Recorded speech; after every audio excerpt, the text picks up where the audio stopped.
Bonjour à tous. Vidéo très courte, juste pour vous partager une réflexion qui est que je vous partageais un petit peu mon quotidien surchargé ces derniers temps et en fait, je trouve ça bien de parfois être dans une impasse, d'être dans un moment un peu compliqué où on n'a pas beaucoup de temps pour soi, où il y a une sorte de compromis et tout ça, parce que le fait d'être à un endroit qui ne nous correspond pas totalement, le fait de ne pas avoir énormément de temps pour soi, d'être très occupé, de se confronter un peu à la vraie vie, entre guillemets, à une vie difficile où il faut beaucoup travailler, etc. En fait, ça me fait finalement vivre les choses un peu plus intensément. J'ai moins de temps pour penser sur moi-même, à ma vie, etc. Et du coup, dans les moments de calme, j'ai beaucoup de révélations, de réponses qui me viennent, plus que d'habitude. Parce que mon cerveau fait comme un tri en fait dans les informations. Par exemple, je ressasse beaucoup moins le passé parce que j'ai pas le temps en fait de ressasser le passé. Et du coup, dans les moments de calme, j'ai des choses beaucoup plus intéressantes qui me viennent en tête que le passé. Et ça peut être des vérités, des réponses, mais surtout, par exemple, qu'est-ce que j'ai vraiment envie de faire de ma vie. En fait, le fait d'être privé un peu de temps pour moi, je suis contente de vivre ça maintenant et je crois que c'est extrêmement nécessaire pour le développement de ma vie personnelle et que c'est vraiment un point par lequel je devais passer parce que ça me permet de me reconnecter à qu'est-ce que j'ai vraiment envie de faire. J'ai déjà été dans des situations où j'avais beaucoup de temps pour moi et dans ces moments-là, en fait, je faisais plus rien pour moi. Enfin, je veux dire, je laissais le temps passer et je foutais rien. Et c'est en ayant moins de temps pour moi que je me rends compte de qu'est-ce que j'ai envie vraiment de faire de ma vie. Et c'est dingue, mais parfois, plus on fait de choses, plus on arrive à un petit peu caler tout ce qu'on a envie de faire parce qu'on n'a plus le choix, en fait, de se dire, ok, maintenant j'ai 1 ou 2 jours pour moi.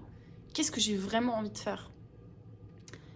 Et donc, ouais, je pense que les situations un peu compliquées comme ça, finalement, sont parfois nécessaires. Puis, je reçois beaucoup de signes aussi de l'univers. Alors voilà, je vais parler d'une manière un peu, entre guillemets, ésotérique, mais moi je suis quand même quelqu'un, je pense, d'assez spirituel sur un certain niveau. C'est-à-dire que je me relie pas à une religion particulière, mais j'ai quand même... c'est pas des croyances, c'est des... je vis des phénomènes en fait qui, je pense, sont universels. C'est pas du tout que moi qui vis ça. Et par exemple, pour vous donner un bête exemple, c'est je vais penser très très fort à quelqu'un ou je vais rêver de quelqu'un et le lendemain, cette personne va me contacter ou je vais croiser cette personne. C'est vraiment un phénomène qui est devenu ultra présent et ultra récurrent dans ma vie, mais vraiment d'une manière, si vous voulez, c'est pas juste du hasard, c'est vraiment poussé à un point où je me dis, ok, en fait, je suis suffisamment, je sais pas comment dire ça, je sais pas si c'est ce que je suis ancrée, est-ce que je suis... Je ne sais pas en fait expliquer. C'est ça le truc aussi avec ce genre de phénomène, c'est qu'il n'y a pas d'explication. Mais en tout cas, c'est pas du simple hasard, c'est-à-dire qu'à chaque fois que je pense à une personne, par exemple, auquel je pense jamais, vous voyez, de qui je pense jamais, le lendemain, il se passe un truc. J'ai eu le coup l'autre jour où je repensais très très fort à quelqu'un pour qui j'avais fait un site internet il y a des années, et je pense rarement à cette personne. Et en un coup, j'ai pensé très fort et j'ai repensé à tous les trucs qu'on a... Parce que c'était une personne qui faisait des constellations et je me rappelais de tout ce moment qu'on avait eu ensemble, c'était lié à ma mission de vie et tout ça. Et le lendemain, cette personne m'envoie un message vocal alors qu'elle me contacte genre 2 3 fois par an sur WhatsApp pour m'envoyer genre des articles ou un truc qui pourrait m'intéresser. Et là, c'était vraiment pas juste m'envoyer un article, c'était vraiment m'envoyer un message vocal pour me prendre de mes nouvelles et tout. Donc j'étais en mode waouh, c'est fou parce que j'ai pensé super fort à cette personne. Et donc c'est vraiment des événements comme ça que je vis, mais pas seulement. C'est aussi par exemple des rêves qui vont être beaucoup plus intenses, c'est des compréhensions sur moi-même à des moments qui vont être beaucoup plus intenses. C'est comme si j'étais plus connectée à la vie et que il se passait des petites choses comme ça étranges par moment. Alors étrange, c'est un peu un mot abstrait, mais en tout cas des choses qui font que, je sais pas, ça redonne un sens aussi à la vie. Vous voyez ce que je veux dire? Parfois on a l'impression que la vie n'a pas de sens, que tout est vide et monotone, etc. Et en fait, ce qui est fou, c'est que dans cette monotonie du quotidien, cette vitesse du quotidien, cette fatigue du quotidien, j'ai en même temps retrouvé un contact super fort avec la vie, avec ce que je veux faire, avec moi-même. Je sais pas comment expliquer ça. Et je me demande si vous avez déjà vécu ce genre de situation, parce que je trouve ça assez fou en fait. Et quelque part, moi j'ai souvent eu l'impression que les choses se mettaient super bien sur mon chemin, dans le sens où à chaque fois que j'en ai eu marre d'un boulot, j'ai eu une autre opportunité. Enfin, j'ai souvent eu des trucs comme ça où, si vous voulez, les choses se sont enchaînées correctement et chaque détour valait la peine pour m'apprendre quelque chose. Et je pense que c'est comme ça pour tout le monde. C'est-à-dire que je me prends pas pour l'élu, je me prends pas pour quelqu'un de différent. Mais j'ai besoin de partager là-dessus parce que je me dis, mais je suis sûre que je suis pas la seule à vivre ça. Et j'ai déjà parlé de ce phénomène de penser à quelqu'un, puis il se passe, puis je recroise cette personne. Et les gens, quand même, j'ai l'impression, vivent aussi ce genre de situation. C'est-à-dire que c'est quelque chose d'universel, de vraiment qu'on a en commun et qui arrive peut-être plus à certaines personnes que d'autres, mais en tout cas qui arrive à tout le monde. Et je me dis, c'est fou comme on parle pas de ça parce que finalement, pour moi, ben, la spiritualité, c'est peut-être plus dans ce genre d'événements-là que dans vraiment une croyance ou une tradition religieuse, etc., ou dans des textes religieux, même si je pense qu'il y a beaucoup de choses intéressantes aussi dans les textes religieux, parce que justement, les gens qui avant écrivaient, je veux dire, avant que les religions soient vraiment organisées comme maintenant, quand il y avait genre des sages ou même des philosophes, les philosophes grecs et tout ça, qui écrivaient en fait sur la vie, sur la compréhension de l'humain, tout ça, c'est des gens finalement qui, je pense, avaient une observation fine des choses, qui avaient une certaine sagesse aussi, une compréhension, qui mettaient par écrit.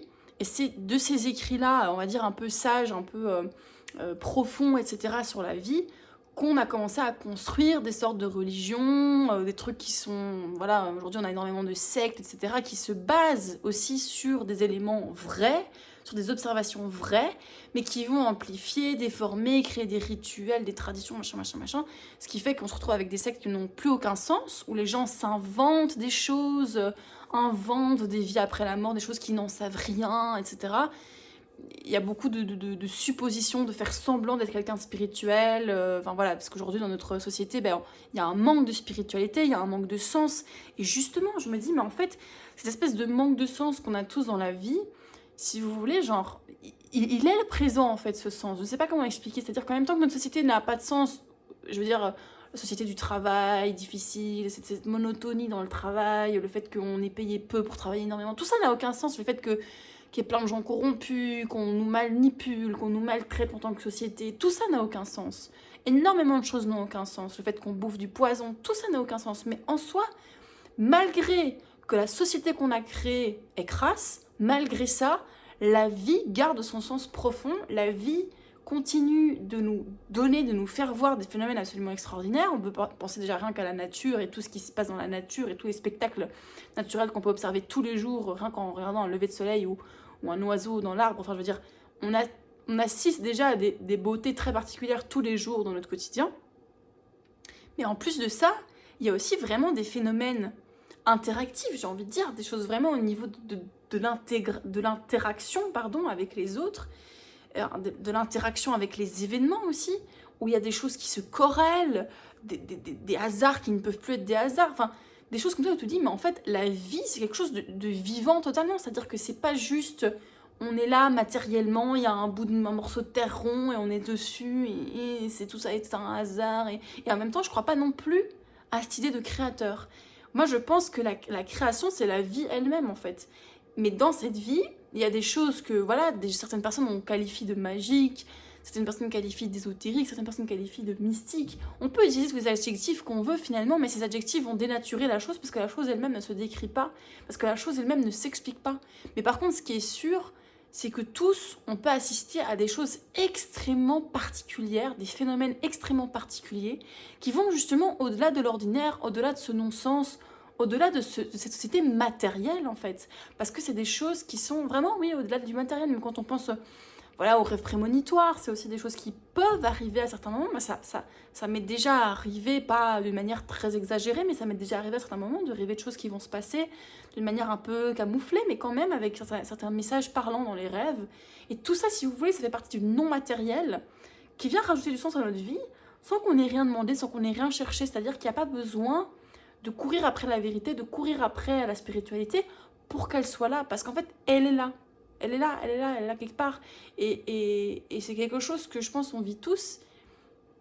Et c'est en ça que je trouve que la vie est particulièrement belle et que finalement, dans le quotidien le plus médiocre, il y a une grande profondeur en réalité. Et nos vies ne sont pas juste ce petit bout d'humain qui naît, qui travaille, qui souffre, qui a des plaisirs et qui meurt. À la fois, c'est que ça, mais à la fois, c'est bien plus. Mais pour que ce soit bien plus, en tout cas, je pense que les personnes qui arrivent à trouver du sens dans leur vie, c'est pas forcément en ayant plus d'argent, en ayant une meilleure situation, etc. Même si tout ça va un petit peu peut-être être lié aussi, mais en tout cas, c'est des gens qui parviennent justement à être à l'écoute de la vie. Je sais pas si vous voyez ce que je veux dire. J'ai toujours l'impression d'être folle quand je dis ça. Mais parce que ça paraît bateau et qu'encore une fois, c'est difficile de l'expliquer. Mais pour moi, il y a vraiment comme le chant de la vie, la mélodie de la vie, si on veut. Et ces choses qui se passent et qui nous transmettent finalement presque un chemin à prendre. Je sais pas comment expliquer. C'est comme si les choses devaient se passer comme elles se passent. Et en même temps, c'est terrible de dire ça. Et c'est pas totalement juste non plus parce que il y a des souffrances, des gens qui meurent, des injustices pas possibles. Donc c'est pas que tout se passe comme s'il doit se passer, on peut pas dire ça comme ça, mais c'est plutôt que dans toute cette médiocrité qu'on a créée en tant que société humaine médiocre, parce qu'il n'y a rien à dire, on est des êtres humains médiocres, voilà. On est à un stade, en tout cas c'est ce que je pense, c'est qu'on est à un stade vraiment presque régressif au niveau psychologique, sociologique, enfin socialement entre nous, enfin vraiment, on n'est vraiment pas très intelligent. Mais on peut être extrêmement intelligent parce qu'on est doté d'une capacité d'intelligence énorme. Et cette intelligence, ça passe aussi par ce qu'on a appelé la spiritualité, mais c'est-à-dire par une connexion à l'autre, à la vie, par une écoute, par une sensibilité, si vous voulez, qui peut capter des choses qui dépassent justement ce monde matériel, ce monde ultra logique, raisonné, etc. Parce qu'il y a des choses qui ne sont pas logiques en fait dans ce monde et qui font partie de la vie et qui finalement sont un peu là pour aucune raison en soi, mais qui prouvent que toute cette vie n'est pas juste vide de sens. Voilà, je n'arrive pas à expliquer mieux que ça, donc je pense que je vais m'arrêter ici, mais encore une fois, les mots ne pourront jamais décrire ce que je veux décrire, mais je suis certaine que des gens se reconnaîtront là-dedans. Que ce soit des espèces de connexions avec des gens qui sont décédés, que ce soit... Et alors attention, hein, il y a plein de charlatans dans... C'est ça en fait le problème, c'est que dans ce que je vous raconte là, il y a quelque chose de vrai, il y a un truc vrai. Je veux dire, quand je raconte que j'ai des phénomènes comme ça absolument incroyables, hein, des hasards qui n'en sont pas, c'est des choses qui sont vraies et qu'on vit tous. Mais le problème, c'est que le fait d'avoir créé des organisations, des sectes, des organisations autour, et d'avoir voulu écrire sur cette espèce de spiritualité qui se décline de plein de manières différentes, on a dénaturé ces mystères de la vie, ces espèces de phénomènes étranges, on les a dénaturés en inventant tout et n'importe quoi dessus, en créant des groupes d'opportunistes en fait finalement. Et du coup, tous ces sujets-là liés à l'ésotérisme, à la connexion avec les morts, n'importe quoi, hein, je veux dire, les rêves prémonitoires, tout ce genre de sujets-là, c'est devenu obsolète, ou en tout cas, c'est devenu pas crédible à cause de tous ces gourous, ces charlatans qui finalement se sont accaparés ces sujets parce que ça intéresse beaucoup de gens et qu'il y a un public pour ça.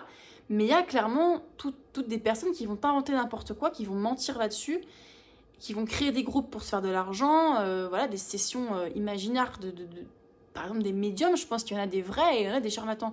Et donc, c'est à cause du fait qu'on a mis la main sur ce genre de sujet et qu'on en a fait n'importe quoi, qu'on a aussi perdu toute spiritualité parce que maintenant c'est devenu... vous savez, les gens sont devenus très fatalistes, très... oh non, mais tout est... Il n'y a pas de sens dans la vie, on arrive comme ça, on meurt, c'est comme ça. Enfin, je veux dire, il y a un peu une mentalité comme ça, surtout en Occident, très terre à terre, logique, mais c'est un logique qui devient illogique. Je sais pas si vous voyez ce que je veux dire, mais par rapport à ce qu'on vit dans cette société, enfin je veux dire, dans cette vie, je veux dire, il y a une beauté dans la vie, une espèce d'organisation organique dans la nature qui dépasse nos idées et notre monde matériel, que si vous voulez, c'est pas des choses logiques forcément, c'est juste... Ça va au-delà du logique. Je sais pas si vous voyez ce que je veux dire. J'étais bien partie, mais j'ai fini par m'égarer parce que voilà, encore une fois, les mots ne remplaceront pas ces phénomènes dont je vous parle. Donc bon, allez, Louise va dormir, hein, parce que là, c'est bon. Mais C'est tout ce que je voulais dire. Et en tout cas, dans cette vie ultra rythmée, en même temps que j'ai l'impression que c'est super difficile, en même temps, je trouve plein de sens. C'est fou. Et je me dis, bah, c'est que je devais passer par là. Et que j'ai plus de compréhension que...